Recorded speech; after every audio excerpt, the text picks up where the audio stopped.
तीन विधायक जिनके ऊपर रिश्वतखोरी का बहुत बड़ा आरोप लगा है, उनमें से एक विधायक रितु बनावत हैं, बयाना से निर्दलीय विधायक हैं।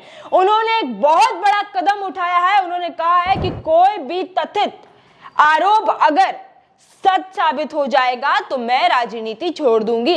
और उन्होंने कल जो बड़ा कदम उठाया है उसमें उन्होंने सीबीआई जांच की मांग की है और उन्होंने कहा है कि किसी भी तरह का कोई भी सबूत अगर मेरे खिलाफ पेश कर दिया जाता है तो जो चाहे वो कर सकती है सरकार, जनप्रतिनिधि, और मैं खुद भी राजनीति छोड़ दूंगी। ये बयान उन्होंने इतना ठोस होकर दिया है कि वो जंग लड़ने के लिए, अपनी विधायकी बचाने के लिए पूरी रूप से खुला चैलेंज कर रही है। और उन्होंने साफ तौर पर कहा है अगर मेरा आरोप साबित नहीं हुआ तो मैं भास्कर पर मानहानि का केस करूंगी।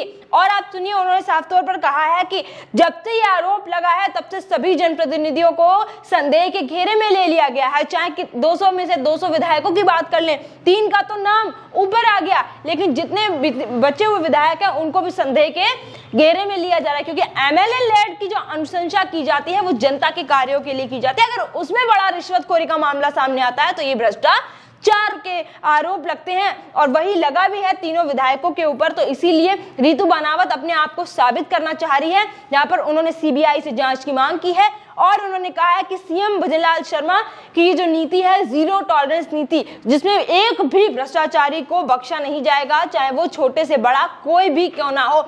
और उसी के तहत मैं मांग कर रही हूँ कि अगर मेरे खिलाफ भ्रष्टाचार में लिप्त होने के आरोप साबित हो जाते हैं तो मैं राजनीति भी छोड़ दूंगी और जो चाहे वो कर लिया जाए, उससे मुझे कोई दिक्कत नहीं है। लेकिन इस तरीके से मेरा नाम ना खराब किया जाए, मुझे इतना ट्रोल ना किया जाए और लोग मुझे समझ रहे हैं कि मैंने भ्रष्टाचार किया है।